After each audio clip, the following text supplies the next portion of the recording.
Assalamualaikum warahmatullahi wabarakatuh. Sampai paham. Kalau zakat dengan orang Palestina boleh tidak? Oke.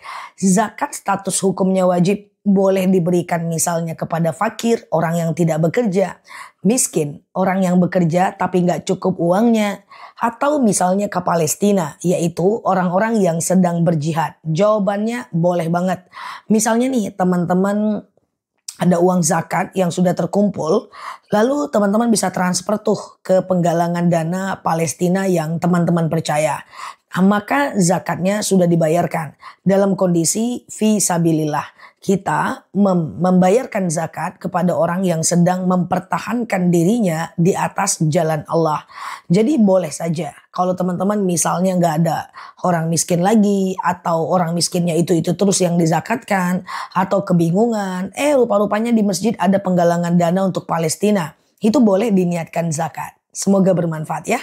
Nah, lalu di sini like, share video saya ini, follow kanal saya ini, hadir di live ceramah dan tanya jawab bareng aku, dan sampai paham. Assalamualaikum warahmatullahi wabarakatuh. Assalamualaikum warahmatullahi wabarakatuh. Sampai paham. Gimana cara bertaubat? Langkah awal yang dilakukan itu apa? Oke, niat baik untuk bertaubat itu sudah cukup bagus. Karena banyak orang salah yang tidak mengakui bahwa dia salah.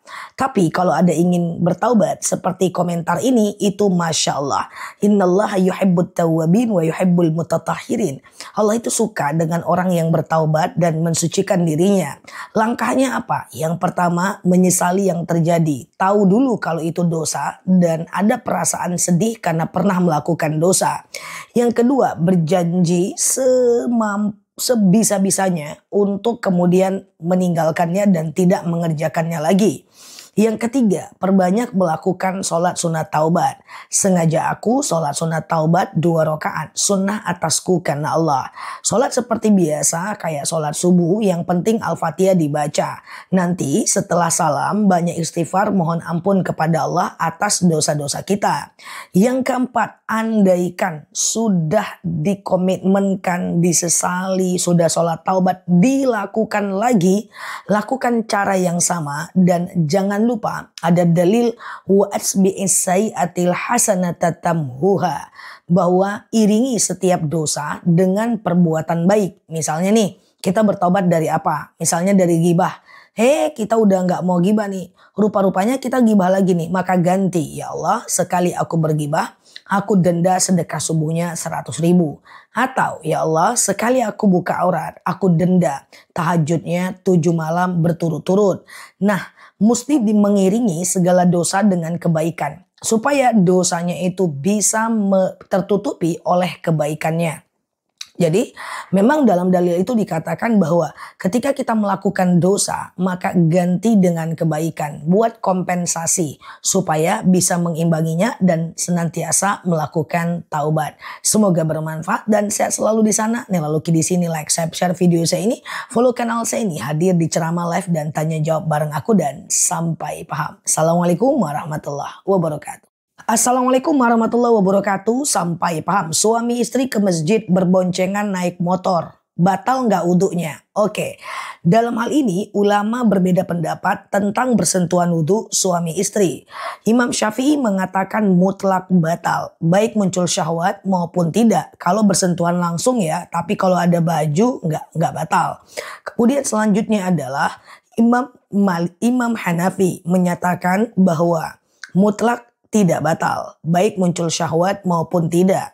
Dan selanjutnya Imam Maliki menyatakan batal kalau muncul syahwat saja. So, ini ada ikhtilaful ulama, teman-teman pilih yang mana ya. Imam Syafi'i bilang batal kalau bersentuhan langsung, Imam Hanafi bilang tidak batal, kemudian Imam Maliki bilang batal kalau muncul syahwat aja. Semoga selalu ke masjid bareng-bareng suami istri ya, terutama yang teman-teman anaknya dan cucunya sudah gede-gede. Saya selalu semuanya teman-teman yang baru mampir, boleh follow kanal ini, like, share video saya ini, hadir di ceramah live dan tanya jawab bareng aku, dan sampai paham. Assalamualaikum warahmatullahi wabarakatuh. Assalamualaikum warahmatullahi wabarakatuh. Sampai paham. Jika sholatnya pakai gamis, apakah harus pakai kaos kaki? Oke. Teman-teman, bahwa kaki adalah aurat terutama di dalam sholat. Kalau kita pakai kain sarung tuh sarungnya bisa kita injek. Sehingga kalau kita sujud itu nggak kelihatan kakinya. Tapi kalau pakai gamis dikhawatirkan kamisnya itu pendek. Sehingga ketika sujud kelihatan kakinya. Artinya kalau teman-teman sholat pakai gamis sangat dibolehkan. Sangat dibolehkan. Tetapi pakai kaos kaki. Menghindari resiko kakinya terlihat. Sholat itu intinya nutup aurat. Jadi mau pakai mukena boleh, mau pakai gamis juga boleh. Ya, kalau mukena itu ada di kita karena banyak kita yang tidak menutup aurat sehingga ada mukena khusus untuk sholat. Tetapi kalau hari-hari kita sudah menutup aurat, maka kita tetap bisa sholat pakai baju syar'i sehari-hari yang kita gunakan. Semoga bermanfaat ya. Nela Luki di sini, like, share video saya ini, follow kanal saya ini, hadir di live ceramah dan tanya jawab bareng aku dan saya selalu di sana sampai paham. Assalamualaikum warahmatullahi wabarakatuh.